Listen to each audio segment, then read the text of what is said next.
disease. They have the bloated bellies. They live in huts. They barely wear any clothes. They have sand all over them. They make pottery. They don't buy pottery from the market. They pretty much make their own things. They live off the land. Here's some of their huts and everything.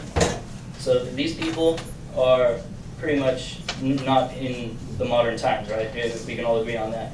Well, they believe that in the Sirius star system, Sirius being right there, if you look up in the sky, you can see where it says Sirius right there.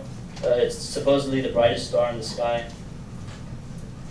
They believe that they're gods who created, well, not created them, but who came down and taught them everything, much like the Anunnaki came down and taught the Sumerians everything. They believe that these fish people, and as you can see, it's kind of a depiction of a fish putting up his dukes, but he has fins instead of fingers. They believe that their fish people came down, taught well, specifically them, how to write, how to read, but in their own language. They taught them language, how to put it on, well, stone. And they taught them how to build houses, and they taught them how to use the land, because the Dogon people were actually immigrating from Egypt at the time. And so they believe, in literal quotes, that they came down in vessels of fire and smoke, and that they even have a word for vessel. If they didn't know what it was, you know, like if you go back in time, how many things did you see flying in the sky that you could call vessel? And one major fact is that in the olden times, there were actually many words for things that flew in the sky. Some had Vimana from India. You have these vessels. I don't want to offend anybody, but you have the clouds in the Bible. Excuse me. And the funny thing is that in every culture, these beings are coming down, literally coming down. They don't, sometimes, like in the Australian, in the Aboriginal beliefs, sometimes they come out of the ground, but sometimes they come from the sky. Now, why is everybody choosing the sky? Why don't they come from, you know, the mountains? You know, they build houses in the mountains. Why couldn't they think that? Something had to influence them all over the world, because even people in Native America, they believe that their guys came from the sky. In Mexico, Quetzalcoatl and Kukulkan, which, funnily enough, were serpents, and they came from the sky. So is the same folklore going around the world, or are these people actually experiencing something when they're not in contact with everybody else? So you have the Nomo. They call them the Nomo, or Nomos for plural. It's debatable if you want to call them Nomo, like sheep. You can't say sheeps. And they believe they came down and they taught the Dogon everything they knew, and then they said, well, you eat fish, so we'll sacrifice ourselves to you and we'll reincarnate into your tribe over and over again, but as humans. So that's interesting. And all scientists are saying, oh, you know, that's all fantasy and everything. You know, it's a lovely story. And this is Sirius A. I say Sirius A because this is the brightest star, and if you see at the bottom there, to the bottom left, there's actually Sirius B. But if you look over here, you see that dot? That's Sirius. You can't see any more dots around it that don't make up the constellation. And yet, in 1920 and 1860, when we were just finding this, they were already having rituals that celebrated the 50-year elliptical orbit of Sirius B around Sirius A.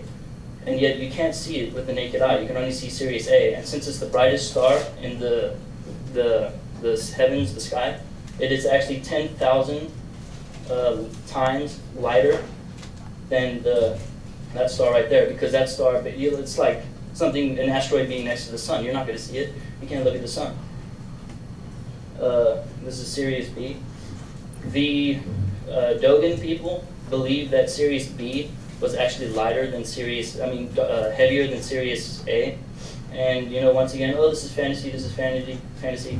In 1970 versus 1863, they actually found out that Sirius B was so heavy that 1 tablespoon is 5 tons, which totally outweighs Sirius A. And through that, even though Sirius B is orbiting it, it actually throws it on a loop-de-loop path. Instead of just circling it around, it actually they go like a snake, funnily enough, a snake. And they believe, even though we have not detected it today, there's a planet named Sirius C, or a body named Sirius C, and that's where their gods came from. But interestingly enough, as much as scientists deny this, they will admit that any planets that are in that solar system, due to the double suns and the orbits and the power and the size of the suns, that it would actually be a full water planet. All right, Bep-Kororoti. He belongs to the Queyapos Indians in Brazil. That's a picture of where they're found. They're not specifically remote, as we do know where they are. But you guys have seen those pictures where they put those giant things in their mouth and they have those giant mouths and their ears are elongated. Well, that would be them. Pretty much typical tribes. They're pretty colorful. They do rituals. So pretty much a tribe. You have your tribe with display of colors. It's pretty nice. Well, hundreds of years ago, and they celebrate this every year, a guy named Bep-Kororoti came down from a mountain after there was fire and smoke on the mountain. He came down and he greeted everybody. And he was in a white suit, and he came down and all the warriors tried to attack him and kill him and spear him and do all sorts of things, and yet they couldn't kill him. And he actually laughed them into submission. They would all be panting and he'd laugh at them and they'd say, okay, no more, no more. And he actually, according to them, taught them school. He taught them boys and girls school. He taught them how to hunt, how better to use the land. He taught them language. He taught them all sorts of things. And on his last day, he actually got back in his white suit. He went up to the mountain, but after saying, nobody must follow me. But of course, mischievous young men followed him, and they actually saw him lift off of the mountain when a light shone on him, which would be typical of today's reports of, you're sleeping, then an alien shines a light on your house, you beam up.